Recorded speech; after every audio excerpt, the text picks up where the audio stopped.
Good evening, Richmond County, and welcome to your Wednesday edition of Live at 5. I'm Russell Parker. The Richmond County Board of Commissioners will see two new faces following a conservative sweep in Tuesday's election, setting up the county's first Republican-controlled board. Robin Roberts and Jason Gainey, along with sitting commissioners Justin Dawkins and Rick Watkins, won the race, each with more than 14% of the vote. Watkins polled the highest with more than 15%. The new commissioners will join Andy Grooms, Tony Maples, and Chairman Jeff Smart, who were all elected in 2020. Clerk of Court Vicki Daniel retained her seat in the race against Ashley Brower, who began the race unaffiliated and had to petition to be on the ballot, but later switched to the Republican Party. Representative Ben Moss was unopposed for his House seat, as was Sheriff Mark Gullich. Both defeated their respective opponents in the primaries. Police are asking for the public's help locating two suspected thieves. The Hamlet Police Department posted several photos to its Facebook page on Tuesday of a man they say is a subject of interest in a recent motor vehicle theft from the ABC store. The timestamp on the security video shows the incident happened around 8 p.m. on Monday. Police are also looking for a man suspected of breaking into and stealing from Graves Body Shop, which also occurred Monday night. Anyone who may be able to identify either suspect is encouraged to call the Hamlet Police Department or Richmond County Crime Stoppers. Police have issued a wanted poster for a woman accused of contributing to the delinquency of a minor. The Hamlet Police Department is asking for the public's help in locating 31-year-old Shamika Shanae Hudson, who goes by Red. Hudson is wanted on 5 counts of contributing to the delinquency of a minor. Investigators declined to give any details on the case. According to the poster, Hudson is 5 feet 5 inches tall and weighs around 145 pounds. The poster also notes that Hudson has a notable injury to the face from being shot and has a speech impediment. Anyone with information on Hudson or her whereabouts is encouraged to call the Hamlet Police Department or Richmond County Crime Stoppers. Coming up next on Live at 5 is the special edition of Richmond Observes with our second episode featuring Ron Ballard. That is coming up after the break. Stay tuned to Live at 5.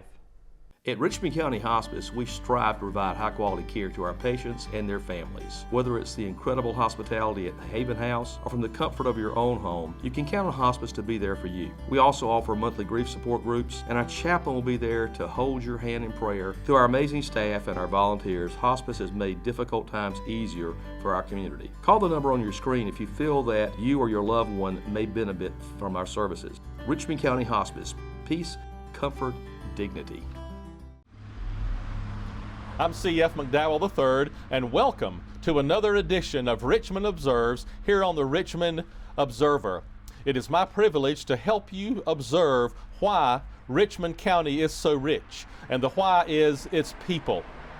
I'm here for this edition on one of the most beautiful front porches in Richmond County. My guest for this edition is a native of Richmond County. He is a resident of Rockingham. He is a retired Richmond County businessman, and he's one of many who's helped me find a home in Richmond County, and he is Ron Ballard. Ron, welcome, and thank you for joining me and being my guest on this edition of Richmond Observes. Well, thank you, and thank you for having me as your guest. Yes, and also thanks to you and your wife Sylvia for letting us have this conversation on your front porch. Quite glad to have you here. Glad to have all of you with us. So the question of the day is, who is Ron Ballard? Ron Ballard is a guy who was born and raised in Rockingham. Graduated Rockingham High School in 1961 when it was right behind us back at the end of Wall Street. Went to Wingate College for 2 years. That was a junior college back in those days. And got out of college, went to work for Smith Auto Parts in Rockingham, and was fortunate at age 23 to get a job traveling with an automotive manufacturer. And that's what I've done my entire life. I've been in the automotive aftermarket for over 50 years. The auto parts aftermarket, Right. You said. Yes. Okay. And where are some of the places you lived away from Richmond County? I lived in Charlotte, Atlanta, Fort Lauderdale, Branford, Connecticut, Crystal Lake, Illinois, and Louisville, Kentucky. And I've heard you say before that when you were living in Fort Lauderdale, that you had a directive to move to Dallas, Texas, but you made a decision to move back to Hamlet, North Carolina. And why did you choose to do that? I did. My company was wanting to move me to Dallas. And in those days, in our business, most of us guys wanted to own an auto parts store. And the guy that owned the NAPA store in Hamlet had told me he would always give me first refusal on his store when he was ready to sell it. Well, I came home for Labor Day weekend, and my dad said, Thad Maynard wants to see you. So I went to see Thad, and he said, Ron, I'm ready to sell my store. And I said, well, let's talk about it. So we did for a day or so, and I said, well, I'm ready to buy it. And I called my company and told them what I wanted to do. And I said, now I'll come back down to Fort Lauderdale and wrap things up. And he said, well, don't you have 3 or 4 weeks vacation time coming? I said, I do. He said, well, just take that and start your store tomorrow, which we did. And moving, I can tell you, from being a bachelor in Fort Lauderdale, living on the 10th floor of a 10-story building overlooking the Intercoastal Waterway with a real good job, and driving a 78 Corvette, and I moved to Hamlet. And culture shock in reverse, I guess. Culture shock in reverse. But I did that. I wanted to move to Rockingham, really. But I felt like if I own a business in Hamlet, I need to be living in Hamlet. And that's a good thing I did that, because my wife Sylvia was from Hamlet, and I met her, and this was in 1978, and here we are today. Okay. Well, what do you like to do for fun? See, if I tell you, every day's fun for me. I've been blessed in so many ways, and I look forward to getting up in the mornings, getting started, reading the news on the iPad, find out what's going on. I walk a lot. I walk down to and from the post office most days. I have to stop by Rockingham Hardware and make sure they're doing okay. I'm on several committees here in Rockingham. I'm on the foundation at the hospital and at the college. And so we stay busy. And so I really look forward to every day. I sure do. Okay. And what do you love about living in Richmond County? Well, it's home. Okay. And know a lot of people here. Of course, a lot of people I knew when I was here before.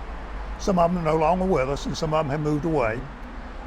But this is just home, and I really enjoy being here. I do. I've heard you say that you've been to a lot of sports venues. You've been privileged to see a lot of different sporting events. I would ask you, I love college football, but I've heard you say you've been to a lot of college football games. What college football venue should I put on my bucket list? LSU. LSU. Oh, it's fantastic. Baton Rouge, Louisiana. And the pregame down there, we were down there. Appalachian beat Michigan opening day 14 years ago, I think. So 4 of us, and then the Appalachian was opening with LSU the following season. So we got tickets to go down to see Appalachian play LSU. And man, that pregame festivities down there gives you goosebumps. I mean, it does. And they have a live tiger in a cage, and they have the microphone down there, and he's roaring. They're playing the fight song. They won 3 national championships. They raised those flags one at a time. 3 jets fly over representing the 3 wins. Oh, it's just a fantastic atmosphere. Sure is. Well, that will definitely be on my bucket list. And thank you for being my guest for this edition of Richmond Observes. And thank you for what you do to make Richmond County rich. Thank you, and thank you for having me this afternoon. Yes. And let us all do our part to make Richmond County the richest county in North Carolina.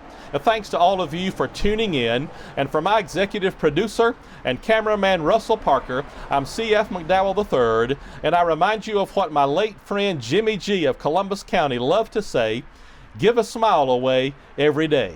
And I'll see you next time. McNair Auto Sales is the place to buy your pre-owned car, truck, or van. To be the best, it takes big selection, friendly staff, and great pricing. We guarantee a no-hassle buying experience, and financing is available right on site. So come see us today. We're located at 1026 East Broad Avenue in Rockingham. And remember, with over 40 years of experience, you know McNair is the name you can trust. And welcome to your Live 5 Weather Report, Rich County. Hope your Wednesday is going well today. A nice day here, a little bit chillier than what we've seen the other day, but you know, hey, it's going to get a lot cooler later on, so I'm going to enjoy this bit while I can before it gets back into the 30s later into next weekend, or excuse me, actually be earlier into next weekend, beginning on Sunday. Before we get to that though, we do got to talk about what's happening with subtropical storm, or maybe tropical storm by now, Nicole. We've got a lot going on with that for the weekend ahead, especially for Thursday night and Friday morning into the afternoon, where the most part of that rain will be coming in with some wind as well, and potential for tornadoes out on the eastern side of North Carolina as well. So looking at tonight at 6 o'clock, 62 degrees, 10 o'clock, 58. We got cloudy skies all day, or excuse me, all night long, heading into midnight. Sunset will be at 5:18 p.m. and it'll be a full moon phase out tonight as well, which looked really beautiful last night. If you had a chance to see it, it looked awesome. Looking at tomorrow, partly cloudy skies for the area. Cumberland County a high of 71, a low of 67. Hope County a high of 71 and a low of 66.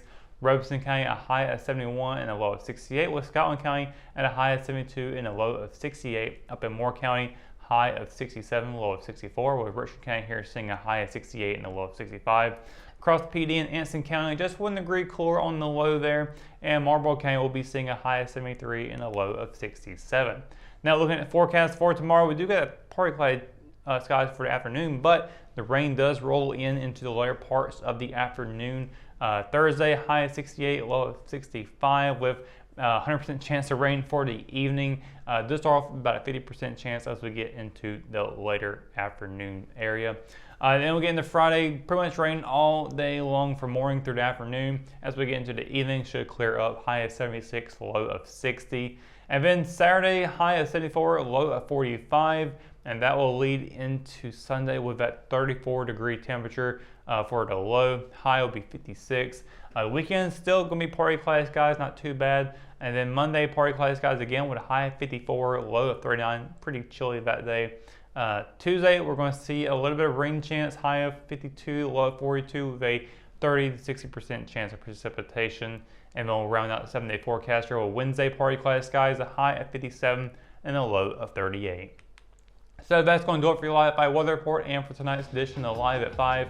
For the latest news, sports, and events happening in Richmond County, you can always visit richmondobserver.com or download the free RO app for your mobile devices. For the Live at 5 crew, I'm Russell Parker. Thanks for watching, and we'll see you tomorrow. Good night, Richmond County.